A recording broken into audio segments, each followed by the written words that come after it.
What's up, Average Joes? Today I want to highlight some Kindle Unlimited books.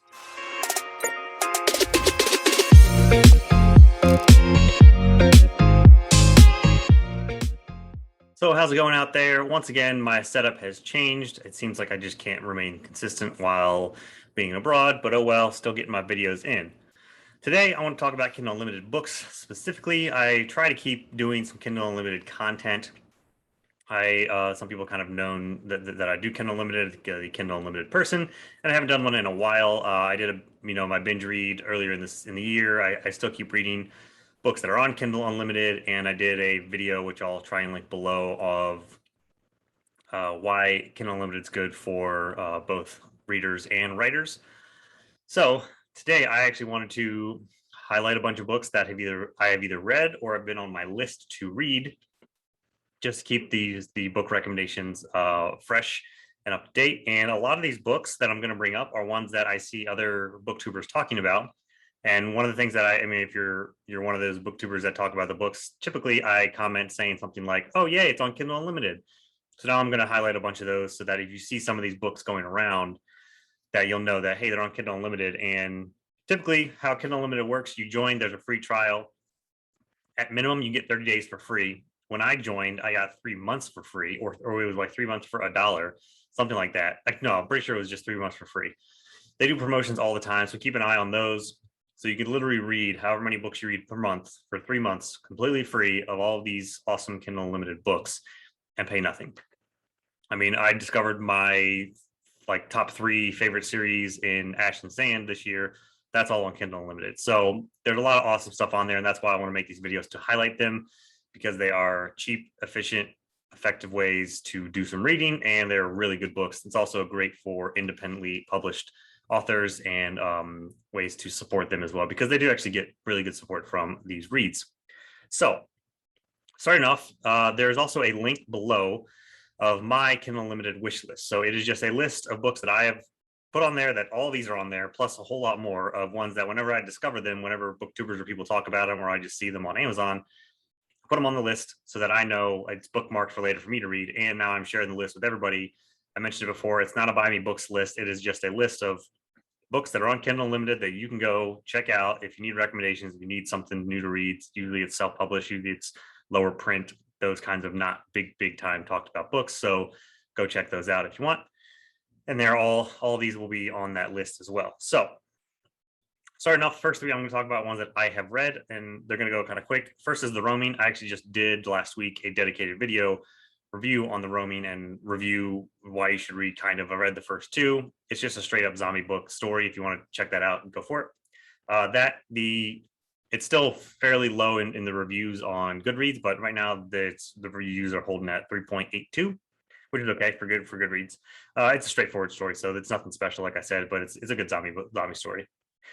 The Girl Beneath the Sea, fantastic murder mystery, and it's not just like a typical murder mystery where you have a detective, somebody's murdering, you're going to try and find this serial killer. There's a grander plot that starts with a murder, and the person that's investigating it isn't typically an investigator, and she teams up with somebody that they kind of go from enemies to friends. It's a sort of trope, but it is a fantastic mystery. My wife just finished it, and she absolutely loved it. The second one I found was a whole lot better too, and that doesn't mean the first one isn't any good. The first one was rated 4.05, and I think the second one is up at like 4.55 on Goodreads. So definitely check that out if you like mysteries and different types of mysteries.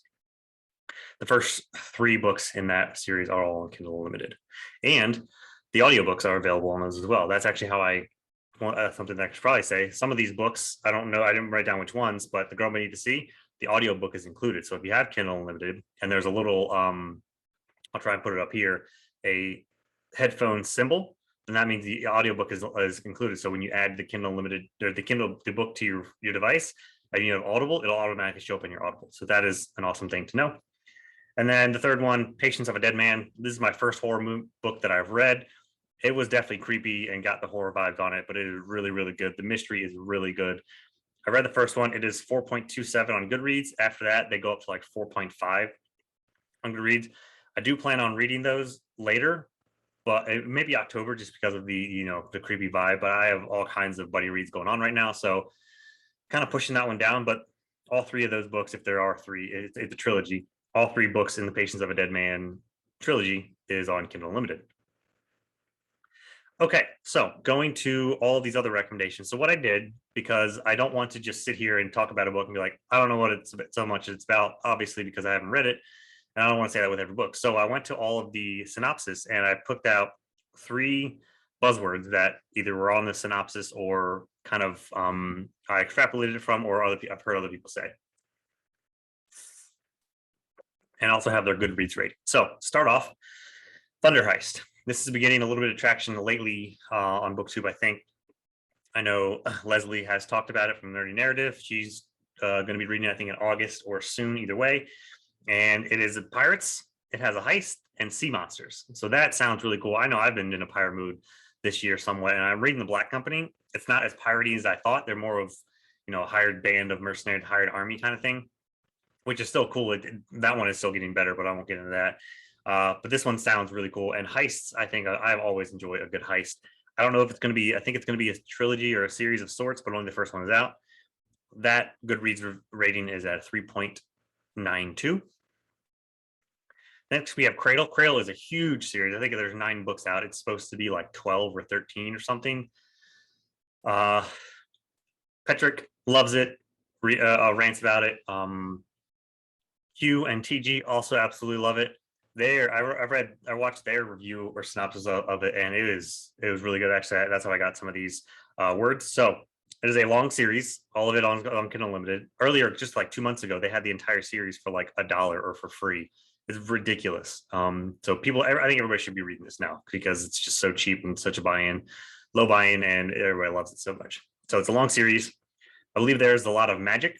It's a decent amount of magic system, and that there's the good amount of fighting. And what Q and TG said was that they reminded them of Dragon Ball Z, which is a huge uptick for me because I grew up loving the hell out of that series. So that is that's what that's about. And it's rating, the first book is 4.17, but all of the books after the first go up.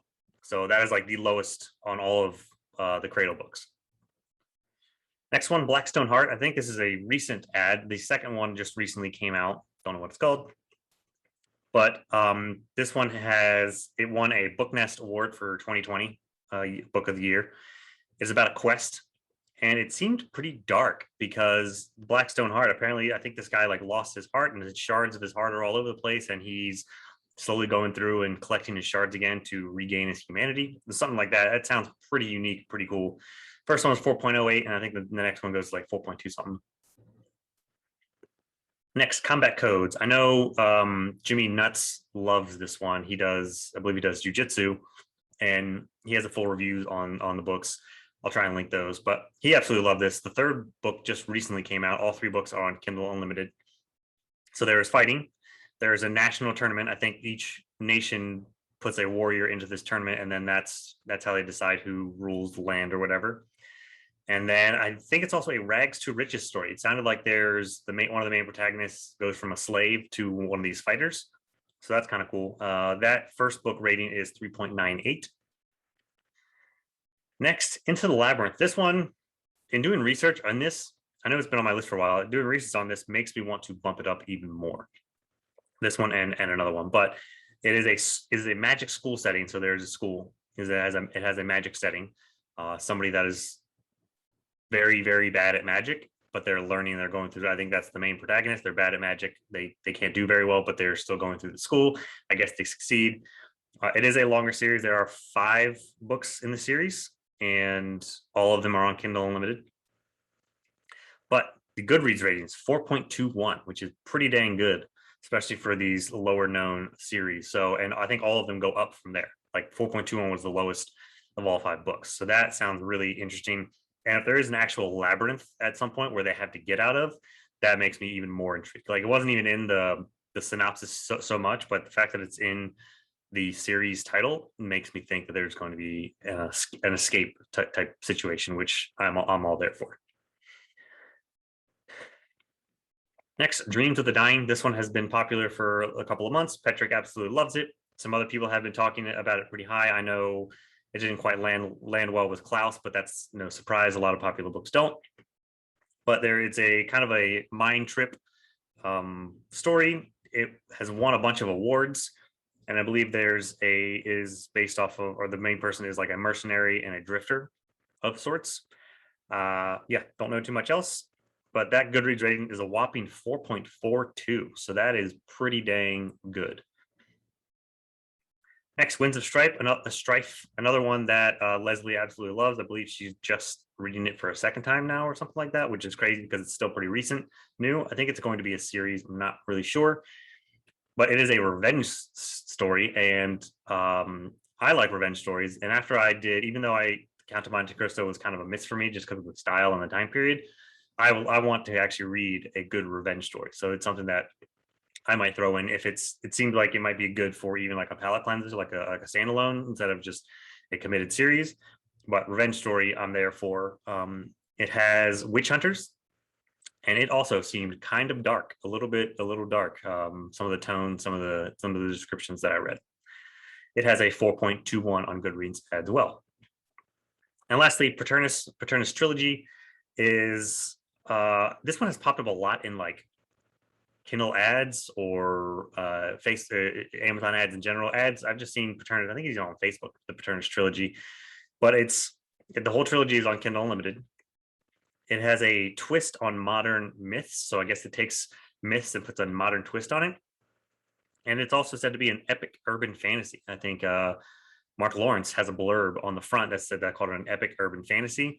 Those things right there, I didn't know too much about Paternus, but now reading all of that, I am really interested. Urban fantasies can be really cool, and I think they can be some of the easiest palate cleansing books to throw in, especially just a trilogy, because you don't have to get used to the world. You know the world.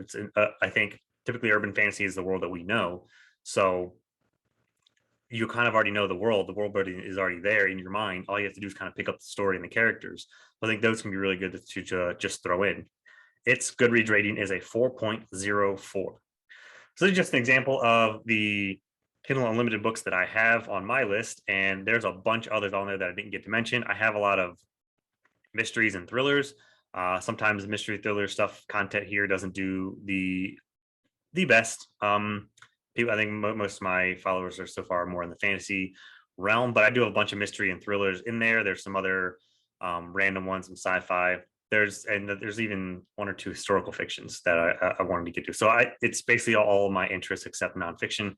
Nonfiction I just kind of randomly pick up and go from there for my colleagues' recommendations.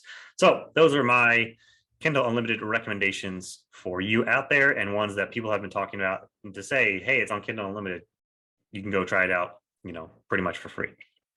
So do you have any other recommendations that are on Kindle Unlimited that are lesser known talked about, or that are talked about that I might have not mentioned, that aren't on my list? Let me know in the comments. Have you read some of these as well? Let me know if you have read some of them, or and what you think of them, if my buzzwords were correct or not, whatever. But let me know. We can chat more in the comments, and I'll talk to you later.